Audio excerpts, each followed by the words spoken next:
June 7, 2021, 1 Peter 3, 1-22. God's Word of Hope. Introduction. 1 Peter 3, 1-22. Followers are told to observe common cultural conventions of the time regarding marriage. Wives are to submit to their husbands so that their conduct will bring about a conversion among husbands who are not believers, and husbands are instructed to treat their wives with respect. The entire community of believers is given words of encouragement during times of suffering for doing what is right. Today's scripture. 1 Peter 3:15-16. Have reverence for Christ in your hearts, and honor him as Lord. Be ready at all times to answer anyone who asks you to explain the hope you have in you, but do it with gentleness and respect. Today's reading. Wives and husbands. 1. In the same way, you wives must submit yourselves to your husbands, so that if any of them do not believe God's word, your conduct will win them over to believe. It will not be necessary for you to say a word. 2. Because they will see how pure and reverent your conduct is. 3. You should not use outward aids to make yourselves beautiful, such as the way you fix your hair, or the jewelry you put on, or the dresses you wear. 4. Instead, your beauty should consist of your true inner self, the ageless beauty of a gentle and quiet spirit, which is of the greatest value in God's sight. 5. For the devout women of the past who placed their hope in God used to make themselves beautiful by submitting themselves to their husbands. 6. Sarah was like that. She obeyed Abraham and called him her master.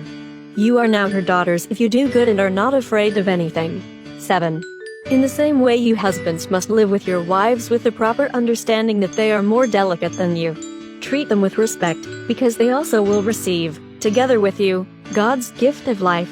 Do this so that nothing will interfere with your prayers. Suffering for doing right.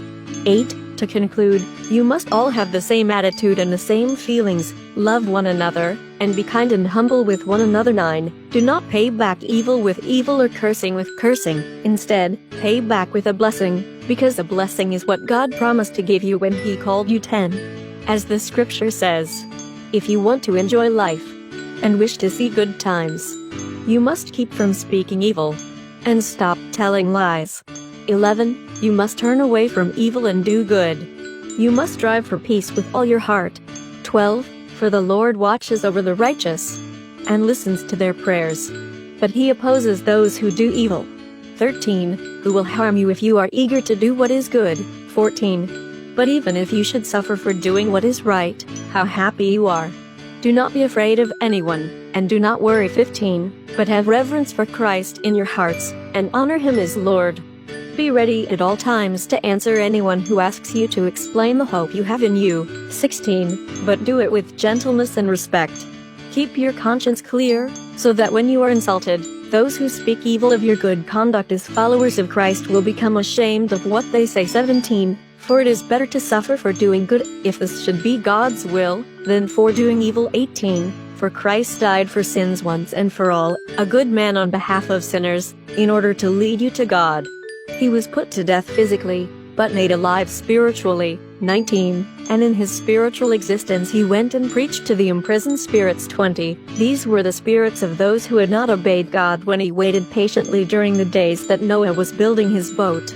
The few people in the boat, 8 in all, were saved by the water. 21. Which was a symbol pointing to baptism, which now saves you. It is not the washing off of bodily dirt, but the promise made to God from a good conscience. It saves you through the resurrection of Jesus Christ. 22. Who has gone to heaven and is at the right side of God, ruling over all angels and heavenly authorities and powers. Reflect. Most likely the suffering referred to in today's reading pertains to some type of harassment the Christian community may have had to endure. They were looked upon with suspicion and hostility because of their faith practices. Have you ever had to bear witness to your faith in the midst of a hostile environment? In what ways can you prepare yourself to be ready to answer anyone who asks you to explain the hope you have in you?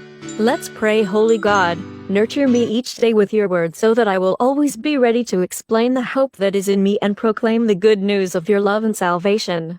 Teach me to do so with gentleness and respect so that my words bring glory to you. Bind all people together as one in the body of Christ. Amen. Tomorrow's reading. 1 Peter 4, 1-19. Christians are called upon to be good managers of God's gifts.